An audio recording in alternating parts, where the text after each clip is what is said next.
Sapphire Radeon RX 5600 XT Pulse Opinion. The Sapphire Radeon RX 5600 XT Pulse retails for $289. Plus. Faster than GeForce RTX 2060. Affordable, only a small premium over MSRP. Extremely quiet in gaming.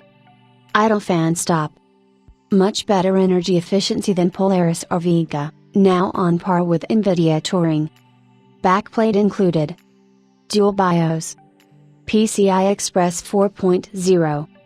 7 nanometer production process. Minus. BIOS shenanigans, customers will have to flash on their own. GPU and memory overclocking limited by slider range. Wrong fan control configuration, a little bit of RPM overshoot as the card heats up. Some driver bugs when it comes to monitoring. High multi-monitor power draw. No hardware accelerated ray tracing. Today, AMD released their Radeon RX 5600 XT, which is based on the same Navi 10 silicon that powers the Radeon RX 5700 series. We have two launch day reviews for you: Sapphire RX 5600 XT Pulse and Asus RX 5600 XT Strix Top. Cards from Power Color and MSI have arrived too, but too late to be covered today.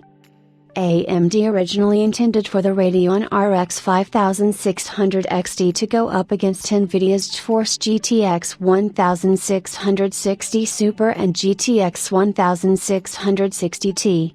On Thursday last week, they informed us that a specs change was coming through a BIOS update that unlocks additional performance. On the same day, we received the updated BIOS, which increases GPU clock, memory clock, board power limit, and GPU voltage. I've covered graphics card launches for well over a decade and such a thing never happened before. All parties involved always had plenty of time to work towards the launch with known products and specs. In the following days, several board partners reached out to me, asking for feedback on whether they should follow AMD's lead or stick with the announced specs. This just shows how much confusion was created overnight, with just 3 business days left to launch. Since this is a hard launch, RX 5600 XT cards will be available at retailers today, which created another problem. Production boards were already shipped, most of them already in their destination country, so reworking the BIOS in the factory was out of the question. I talked with nearly all board partners, and they all decided that customers will have to flash the BIOS themselves after purchase. Whether this will entail a one-click updater to run or a more complex WIN flash-based mechanism is still unknown to some partners. While a GPU BIOS update will be child's play for many, it is a huge deal for less experienced gamers, and the chance of things going wrong is not zero. It's also a fundamental change from the "it just works" mechanics consumers are used to. They'll now have to first learn about the fact that such an update exists, do some research, and spend their time changing the product to bring it to its official specs. Remember, we're talking about a $300 purchase that's considered premium by the vast majority of the market. AMD could have postponed the launch a bit to give partners more time to get things in order.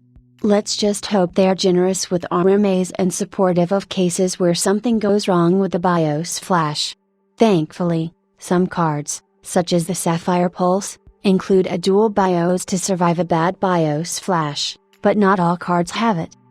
AMD provided us with the following statement: based on ongoing testing with our board partners, we have raised the GPU core and memory frequencies for overclocked Radeon RX 5600 XT SKUs to take advantage of increased thermal and electrical headroom built into partners' custom designs. The updated BIOS has been made available to our board partners for inclusion in select dock SKUs at launch. AMD is dedicated to disrupting the market with industry-leading compute products, and the new BIOS makes the Radeon RX 5600 XT an even more powerful contender for high-performance 1080p gaming. Previously announced product specs are unchanged, as they remain AMD's recommended reference design specs. AMD also confirmed that RX 5600 XT does not replace RX 5700 inches. This also clarifies that not all RX 5600 XT cards will receive a BIOS update. Rather, it is a per-model decision by the board partners, which of course makes sense because not all cards will be able to handle the higher clocks and heat output. It also creates a huge performance range for the RX 5600 XT to sit in. Based on our testing, that range seems to be around 10%. A performance spread that's usually covered by 2 or 3 different models with clear naming differences. That's the reason why we tested both the old and new BIOS to get a feel for what to expect. As a result, it's no longer feasible to fire up your favorite shopping comparison engine to type in RX 5600 XT and buy the cheapest model listed. At the end of the day, it is what it is. While things could have certainly been planned and executed much better, the end result for gamers is that they get 10% free extra performance. Overall, when averaged over our testing suite at 1080p resolution, we see the RX 5600 XT, with BIOS update, beat the NVIDIA RTX 2060, an important win. The card also slightly beats AMD's aging Radeon RX Vega 64, which is just as important a victory. The NVIDIA GeForce 16 series is far behind, with the GTX 1660 17% slower and the GTX 1660 Super 19% slower. AMD's next fastest SKU, the Radeon RX 5700, is only 6% faster, though, and much more expensive. NVIDIA's RTX 2060 Super is 10% faster than the RX 5600 XT. With the old BIOS, things were drastically different, as the card could only match the Vega 56 and wouldn't even beat the GTX 1070 Ti, so I can understand why AMD decided to change things overnight. Overall, the RX 5600 XT is a great card for 1080p gaming, with plenty of headroom for future titles, but it can also handle 1440p well, maybe not at ultra details in every single game, but it'll be a very decent experience overall. Sapphire's Pulse looks great and exactly follows the visual theme set by their previous Pulse Navi cards. Under the hood there's some changes to the cooling configuration, though. The main heatsink now provides cooling for GPU, memory, and VRM. The 5700 series used a separate plate, and the number of heat pipes has also been reduced, but thermal performance is spot on, even with the BIOS update's higher heat output. We measured 73 degrees Celsius, which is perfectly fine and still leaves you plenty of headroom for overclocking. Other cards with much bigger, equals expensive, coolers do a little bit better, but the differences are mostly of academic value. What really counts are noise levels. And here, the Sapphire Pulse scores a slam dunk. Noise levels are as low as 28 dB, whisper quiet while fully loaded, on a card that's just $10 above MSRP. With those noise levels, the card actually beats all competing NVIDIA cards I'm aware of. Yes, you read right, AMD is now quieter than NVIDIA. Sapphire also included the highly popular idle fan off capability with their card, which completely shuts off the fans in idle, browsing, productivity, and light gaming. Some competing NVIDIA cards lack that capability, too. The secret sauce behind these impressive thermals is that AMD undervolted their Navi 10 GPU. Normally, the GPU is designed to run at 1.15V to 1.20V. On the RX 5600 XT, it ticks at 0.9V before the BIOS update and 1.0V after the update. This brings with it tremendous power savings at the cost of maximum operating frequency, but limited frequency is actually something AMD wants. Both RX 5600 XT and RX 5700 have the same shader count, the difference is only in frequency and memory bus capacity. A heavily overclocked RX 5600 XT could thus match or even beat the more expensive RX 5700, cannibalizing the latter. That's why AMD is happy with low operating voltages, which also improve performance per watt. Actually, Before the BIOS update, the RX 5600 XT was more efficient than Touring. Check the performance per watt page. With the BIOS update, some increase in voltage was required to achieve the new GPU frequencies.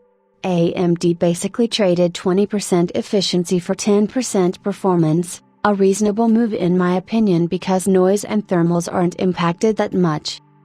With the typical gaming power draw of 160 to 170 W, the Sapphire RX 5600 XT is still very power efficient, matching the RTX 2060 almost exactly. This means people who are upgrading from an older graphics card won't have to worry about upgrading their power supply, too, which would incur additional expenses. Back when Nvidia launched the RTX 2060 with 6GB of RAM, the internet was full of hate. Now, AMD does exactly the same, and it still makes perfect sense for me. 8GB of RAM on a card that's targeted at 1080p/1440p isn't worth it, especially if you have to meet a certain price point to make the card attractive.